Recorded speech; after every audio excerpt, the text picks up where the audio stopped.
Salam sejahtera bagi kita sekalian. Assalamualaikum warahmatullahi wabarakatuh.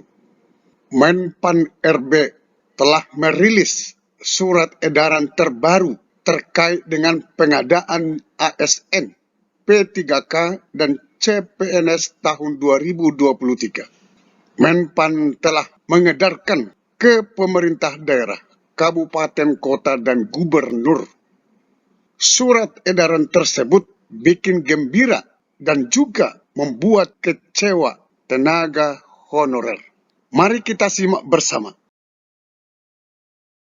Inilah surat edaran yang terbaru oleh Menpan RB nomor B521 MSM 01 2023 tertanggal 14 Maret 2023. Hal pengadaan aparatur sipil negara tahun 2023. Ini ditujukan kepada instansi pusat, juga instansi daerah, pejabat pembina kepegawaian daerah, berarti bupati, wali kota, dan gubernur se-Indonesia. Secara lengkap, inilah suratnya. Ada 3 halaman, dicap dan ditandatangani Kemenpan RB. Apa isi daripada surat edaran ini? Adapun isi surat edaran tersebut yang saya bahas nanti adalah untuk instansi daerah. Inilah untuk instansi daerah.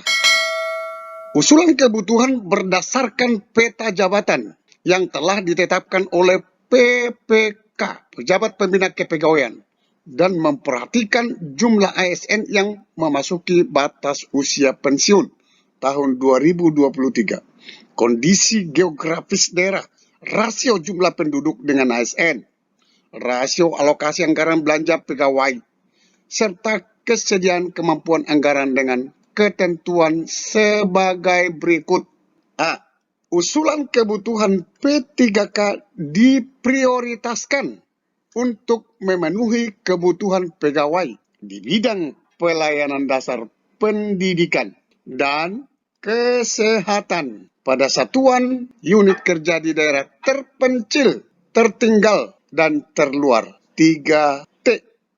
Secara jelas di sini bahwa yang dimintakan oleh pusat diusulkan oleh daerah-daerah adalah tenaga honorer pendidikan, tenaga honorer kesehatan.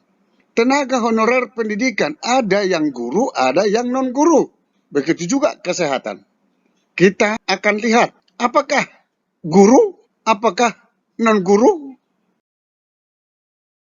Usulan kebutuhan P3K diutamakan bagi unit kerja yang dalam pengadaan ASN 2022 tidak mendapatkan alokasi tambahan pegawai baru. Berarti ini diprioritaskan kepada unit-unit ataupun sekolah-sekolah yang tidak mendapatkan alokasi tambahan pegawai baru. Artinya di bidang pendidikan dan kesehatan. Kita lanjutkan ke B. Usulan kebutuhan P3K untuk jabatan fungsional berpedoman pada Peraturan Menteri tentang nomenklatur masing-masing jabatan fungsional, Keputusan Menpan nomor 158 tahun 2023 dengan kualifikasi pendidikan. Poin B ini mengarahkan seluruh bupati, gubernur, wali kota supaya pengusulan P3K adalah untuk jabatan fungsional, mengarah kepada guru, tidak mengarah kepada tenaga teknis non-guru, seperti tenaga administrasi K2, yang non-K2, belum mengarah ke sana. C. Kebutuhan tenaga guru. Ini semakin jelas di poin C ini. Kebutuhan tenaga guru merujuk pada kebutuhan dari Kemendikbudristek. Yang poin B tersebut diperjelas lagi di poin C. Kebutuhan tenaga guru merujuk pada data kebutuhan Kemendikbudristek. Di sini berarti fresh graduate, tamatan guru yang baru pasti tidak akan terakomodir. Kenapa? Kemendikbudristek akan mengakomodir yang ada NUPTK-nya atau persyaratan-persyaratan sesuai Permenpan yang sudah dilakukan tahun 2022.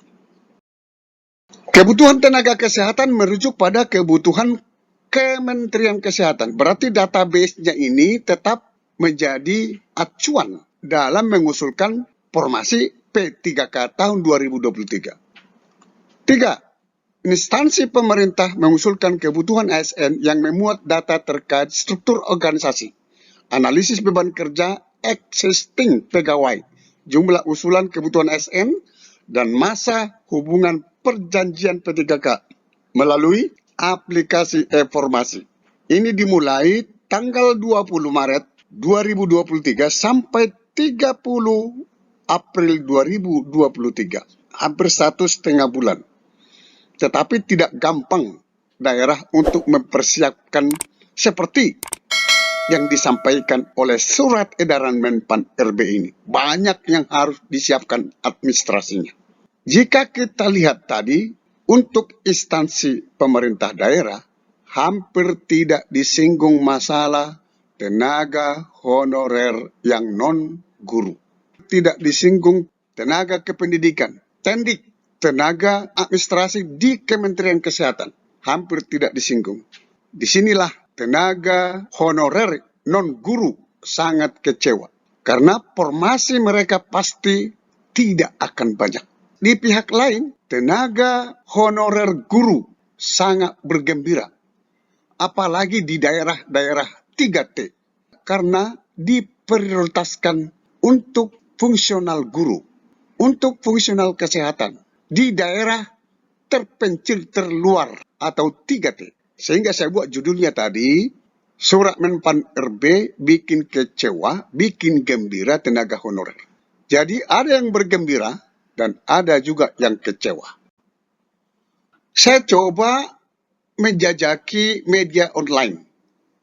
Ternyata teman-teman di jpnn.com membuat judul, ini isi surat Menpan RB Azwar Anas yang bikin honorer kecewa berat PHP. Ini ditayang pada tanggal 16 Maret 2023. Kenapa mereka kecewa? Kita sama-sama membaca di sini. Kalau baca surat Menpan RB Azwar Anas secara detail, malah memberatkan honorer. Mana janjinya mau menyelesaikan honorer? PHK, kritik Dewan Pembina Forum Honorer K2 Tenaga Administrasi Indonesia, Nurbaiti, kepada jpnn.com. Ini terkait dengan surat Menpan RB. Sampai ketemu pada video berikutnya di channel ini. Jangan lupa dukung terus channel ini dengan cara klik subscribe, like, dan loncengnya. Semoga bermanfaat. Wassalamualaikum warahmatullahi wabarakatuh. Shalom.